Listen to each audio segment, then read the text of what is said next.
Uh, Thank you for that introduction. Electoral bonds have actually come to be the biggest innovation in political financing in India, for the simple reason that this has legalized giving unaccounted money to political parties.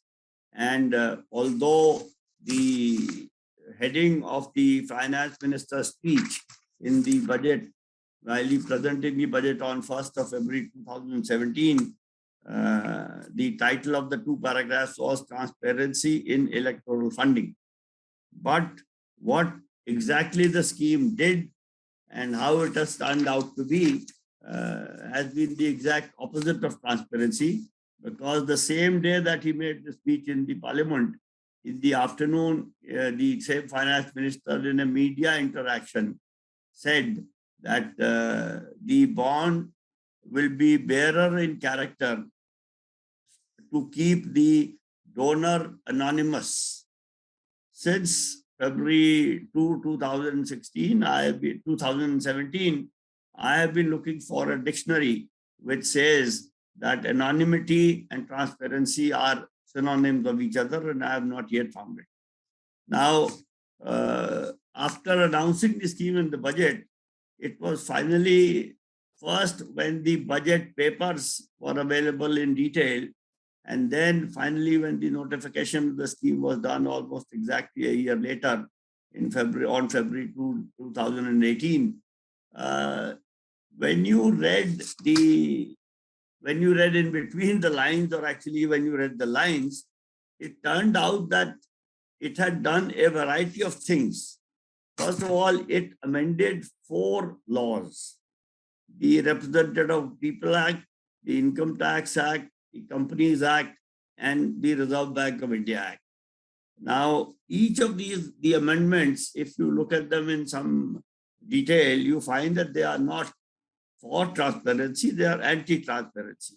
For example, the Companies Act had a provision that no company or a company which has made profit for the last 3 years can donate not more than 7.5% of its profit to a political party or to any political party. Now, there was a limit for 7.5%. This limit of 7.5% was removed in that amendment of the Companies Act. In addition, the Companies Act also had a provision that every company had to disclose the name of the political party to which they had made donation and the amount of the donation. This requirement of disclosing the name of the company and the amount of the donation was also removed. So therefore, to say that this will achieve transparency is quite strange. At the same time, the removal of the 7.5% limit and a minor or a tweak to the FCRA around the same time, which changed the definition of a foreign source, made it possible for any foreign entity to set up a subsidiary in India and for this subsidiary to donate as much money as they want to any political party. Now, this opened the floodgates of unaccounted foreign money going into the Indian political system. Similarly, the other amendments to the Representation of People Act, Income Tax Act, etc., all they did was to close whatever little holes were there through which we could peep in and find out what the political parties are doing. In addition to this kind of thing, about 2 years later after that, through the Use of Right to Information Act, it turned out, it was learned that the Reserve Bank of India and the Election Commission of India had opposed this scheme in no uncertain terms. The Election Commission of India wrote a letter saying that electoral bonds in the way, shape, and form that they are being introduced will encourage formation of shell companies to donate money to political parties, which obviously is not what anybody wanted. The RBI said that RBI is the only authority in the country to issue currency, and the electoral bonds are supposed to be like currency, because if somebody buys an electoral bond and gives it to a political party, or to gives it to a person X buys a bond, gives it to Y, Y gives it to Z, Z gives it to Z, or Z gives it to X, etc. And then finally it lands with the political party. Within 15 days of purchase, it is valid. It is as good as currency. So the RBI had tested against this, but the objections of the RBI and the Election Commission of India were overruled by the Finance Ministry, and the kinds of notings that Finance Ministry officials made on the files are actually quite amusing, saying that the RBI does not seem to have understood what was the intention behind this. And the election commissioners were called, and they have understood, and they have decided to withdraw their objections, whereas there has been no withdrawal of that. So against such objections by the constitutional authorities, the scheme was introduced. As soon as the scheme was introduced, several things came out. One was that it was said that it is completely anonymous. The bonds will not be identifiable or traceable in any way.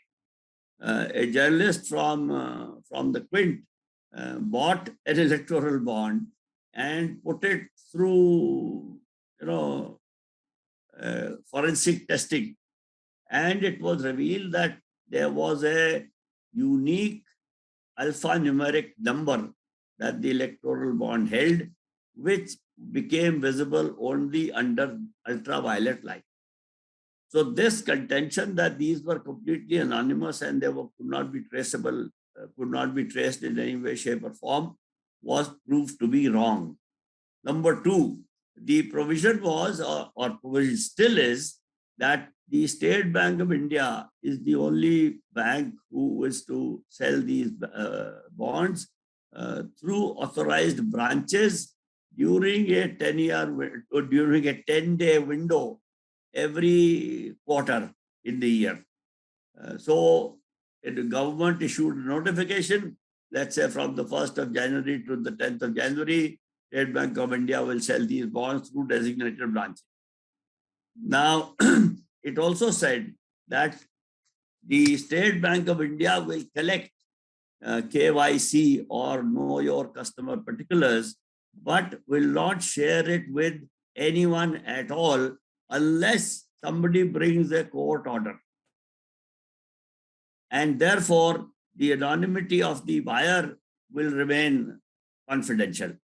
Now, to any observer of this kind of an activity, it is obvious that if State Bank of India, first of all, if State Bank of India was not to share this information with anybody at all, why would State Bank of India collect? Anyway, to say that State Bank of India will collect information and State Bank of India will not reveal this information to the Finance Ministry, and the Finance Ministry will not release it to its minister, is something that is not believable, at least to me, if not to anybody else. So the mechanism turned out to be very simple, that if a person buys electoral bonds of any amount from the State Bank of India and heads or starts moving towards the office of a different political party than the ruling party. And the apprehension was that the State Bank of India's information about the buyer will go to the Finance Ministry and to the Finance Minister and to the party to which the Finance Minister belongs. It is independent of any party which is in power. So at the moment, the information goes that XYZ has bought these bonds and the person is headed to a different political party, it was speculated that a phone call will go to the person and he or she will be asked, so you have bought these bonds, where are you planning to donate them? Now, to a sensitive political party donator, this would be enough, and the person will then move toward the political party in power and donate all those bonds there.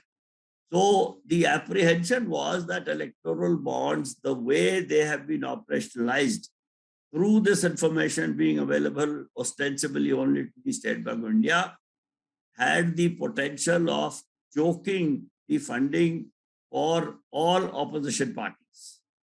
Now, this was expressed as an apprehension in February 2018.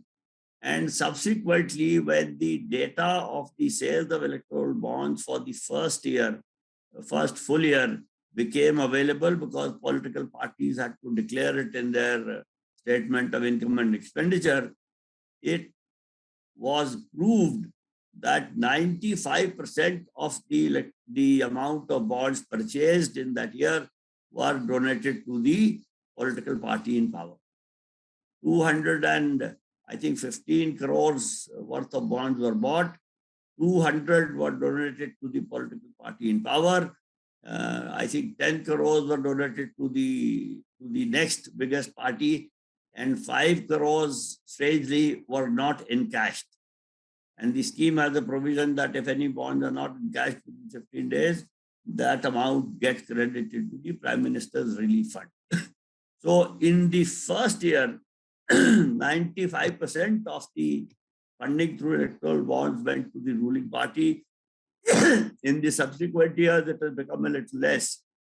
It is somewhere around 70% or so. So 70% roughly of the funding through electoral bonds goes to the ruling party. Now, when ruling party has this monopoly of money, obviously the ruling party has the monopoly of contesting elections, or I should say winning the elections, because rightly or wrongly, money has started to play a huge part in the electoral process. Now, as soon as the scheme came to be known, the Association for Democratic Reforms, with whom I worked, we filed a petition in the Supreme Court in August of 2017. There were many reasons. One of the main reasons was that the electoral bonds were introduced as a part of the budget.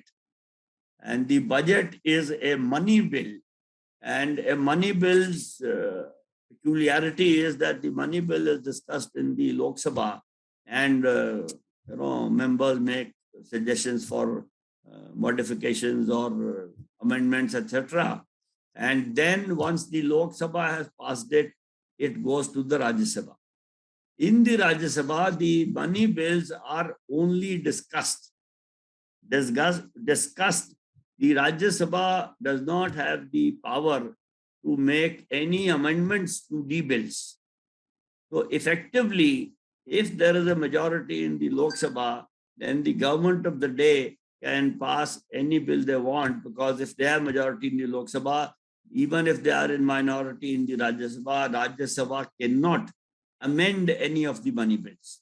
Now, the definition of the money bill under the Constitution is that money bills by and large are those which deal with the expenditure and contributions to the Consolidated Fund of India. Now, the electoral bonds have nothing to do with the Consolidated Fund of India. Anybody, any citizen, any company can buy the bond from the State Bank of India and give it to a political party, which deposits it in a designated account. So Consolidated Fund of India has nothing to do with electoral bonds, and therefore legally electoral bonds do not qualify to be part of a money bill. And that makes the entire process constitutionally untenable. So the introduction of electoral bond scheme was unconstitutional. This was the first issue in our petition. And of course, there were many others, which I do not think I should list here. So the petition was filed in August 2017. It was heard, first hearing was held on October 3, 2017. And after that, it kind of seemed to go into a cold storage. Then we kept filing applications after another. But when the information about the Reserve Bank of India and the Election Commission of India opposing the scheme came out, then we filed another application in March of 2019. As a result of that application, a hearing was held on April 12. Actually, the hearing was held on April 10, 11, and 12. Now, on April 12, the Supreme Court bench headed by the Chief Justice wrote the following, and I quote, "All that we would like to state for the present is that the rival contentions give rise to weighty issues which have a tremendous bearing on the sanctity of the electoral process in the country." I would like to repeat this part of the sentence. Contentions give rise to weighty issues which have a tremendous bearing on the sanctity of the electoral process in the country. Such weighty issues would require an in-depth hearing which cannot be concluded and the issues answered within the limited time available, so and so. Now, April 12th, 2019, the petition raised weighty issues which had a tremendous bearing on the sanctity of the electoral process in the country. From 2019 April, we are now in, I think we are in 2022. 3 years have passed. The Supreme Court has not had time to consider these weighty issues, and the sale of electoral bonds has continued. Every time a new scheme is anticipated to be issued, we file an application for an urgent hearing, but we have, I think, filed about 5 or 6 applications by this time, but nothing has happened. Now, the Supreme Court seems to be in a slumber, or whatever I may say. There was a hearing subsequently, which were turned out to be very perfunctory, and the order that the bench issued, unfortunately, very clearly indicated that they had not understood what the issues were. So, situation is that something like 8,000 to 9,000 crores of rupees have been given to political parties, primarily to the political party in power, and unaccounted money, foreign money from any source whatsoever continues to flow into political parties. And Indian democracy very soon, I don't know even if it must have been done even now, will be controlled by money, the source of which will not be known. Now, this is not a very happy or a healthy prospect for any democracy. But the other parties, yes, one political party has filed a petition in the Supreme Court with us, but all other political parties pay lip service to opposing the scheme, but they also are kind of hopeful that when their time comes, they will also be able to get some donations, and therefore they are ambivalent about these bonds. This is very unfortunate. The control of money from any source on political system of the country is now legal, and that I don't think I need to say anymore. I have finished. Thank you very much. Any questions? I'll be trying to answer them. Thank you, Mr. Chhokar. Yes, I think there is a question. What reforms does political financing require? Would state funding elections help? State funding elections is a very interesting phenomenon which has been talked about for a very long time. The first misunderstanding here is the word state funding. When we say the state will fund elections, the question to be asked is, where does the state get money from? And on very, very quick reflection, we would realize that it is the money that it gets from citizens by way of taxes, etc., etc. So I have argued for the last 3-4 years, and now some people have come to accept this, that this should be called public funding of elections. While this may seem to be just a semantic change, but there are any number of examples where in India, unfortunately, the phenomenon seems to be that anything which is governmental is free. In an election of the municipal corporation, there was a meeting of candidates, kind of a public meeting with candidates of all political parties, and each candidate was asked, what will you do? And one candidate said, because this was in a kind of a slum area where there were unauthorized colonies, one candidate said that our leader has given us the slogan, "Jo zameen sarkari hai, wo zameen hamari hai." So anything which is governmental is considered to be free. Therefore, if we call it state funding, the common person in the street does not get disturbed by. But if we call it public funding, then I think people's view would be slightly different. Anyway, this is one issue. The difficult, well, technically or philosophically, it is perfectly all right. Because people are supposed to contest elections for doing public service. Therefore, they should not spend their own money, they should spend public money. That's perfectly fine. But the question, there are two issues here. If we decide that from next year, we will have public funding of elections. Now, one thing that we would need to do is to set out a budget. How much money should be provided for the state funding of elections? Now, in the government and in most other places that I know, it is based on estimates. And one source of estimate is, what did we spend on it last time?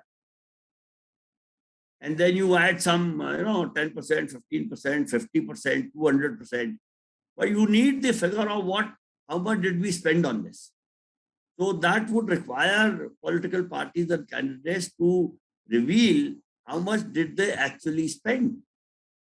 Now, then there is an argument that candidates are required to give election expenditure affidavits. And they can tell us how much they spent. Now, I can tell you that in the 2009 Lok Sabha election, we analyzed the election expenditure affidavits of 6,753 candidates. At that time, the limit was, I think, about 15 or 16 lakhs. Only 4 candidates out of 6,573 said that they had exceeded the limit. Only 4. 30 candidates said that they had spent about 90% of the limit. So 6,753 minus 34 is 6,719.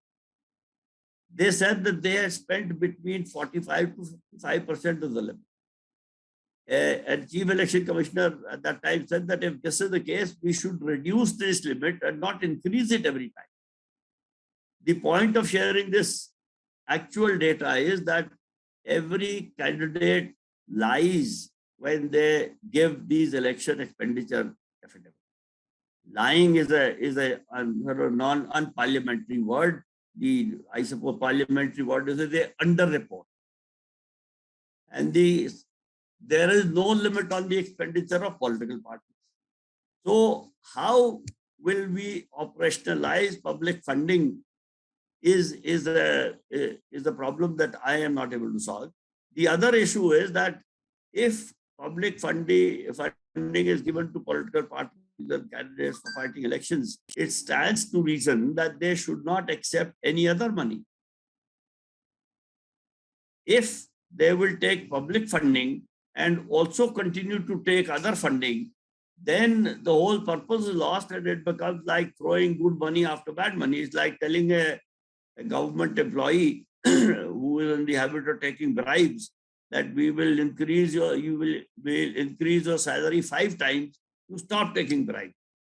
Unlikely to happen. So state public funding is a very good idea, but it is in the current situation not practical.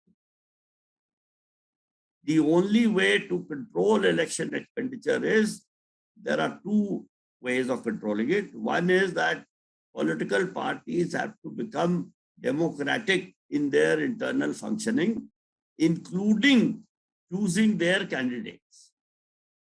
Today, choosing the candidates is the greatest mystery on earth. Why they are chosen apparently for something called winability. What winability is, nobody seems to know. So that is where a lot of money changes hands.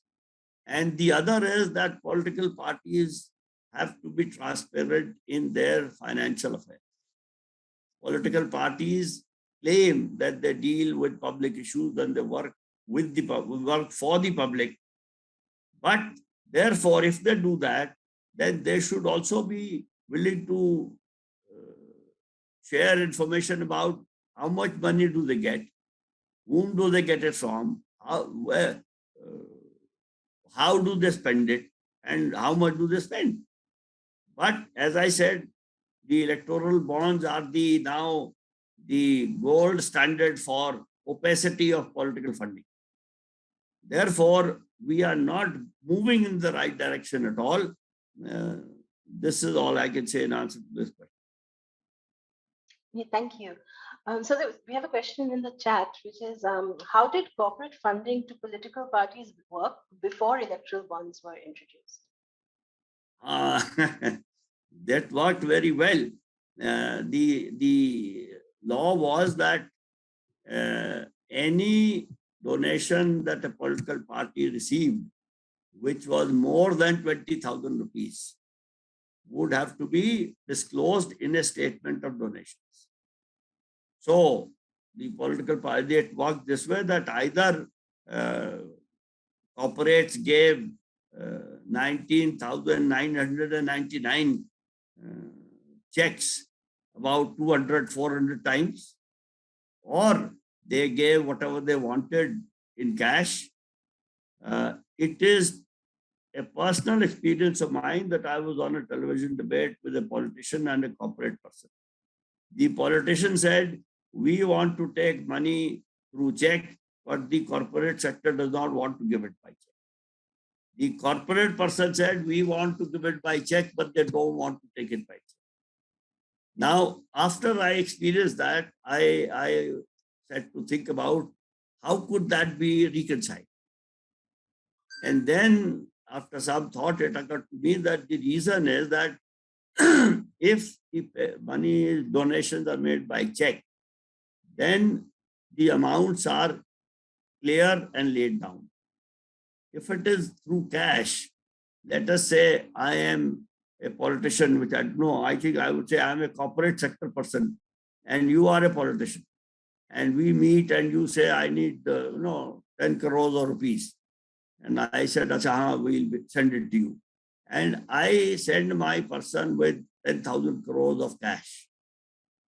This person does not meet you personally, but he or she gives it to one of your assistants. And the person says that, Sethji has given me only 9 crores. So the political party person will take 9 crores and tell his or her boss that Sethji has sent only 8 crores. So there is a question of, or there is a personal interest. And this is part of the reason, or this may be part of the reason why every election we see that the wealth or assets of politicians increase 200 times, 500 times, 6,000 times. Where does that come from? Possibly this is the source, and it suits both sides. There is a corporate sector and political sector nexus, and it worked that way But this has now legalized it. Earlier, there was some kind of, I suppose, shame is a very strong word, but some kind of embarrassment. But now there is nothing. It is perfectly above board. Right. And just one last question. Is there a precedent of this kind of electoral funding elsewhere in the world? And what kind of implications have we seen occurring elsewhere when electoral bonds have been put in place? See, political funding all over the world is murky. There is no denying that. And in some countries, which I don't want to name, it is even worse than us. But the question is, and in those countries where it is a little better than us, there are better disclosure norms and there is better enforcement of the laws. Here, unfortunately, we are making laws in the guise of providing transparency and creating complete opacity. So the question is, political parties and I must say the corporate sector, they are not interested in transparency. It serves their selfish, partisan, short-term interests, and they are not willing to look at long-term national interests, unfortunately.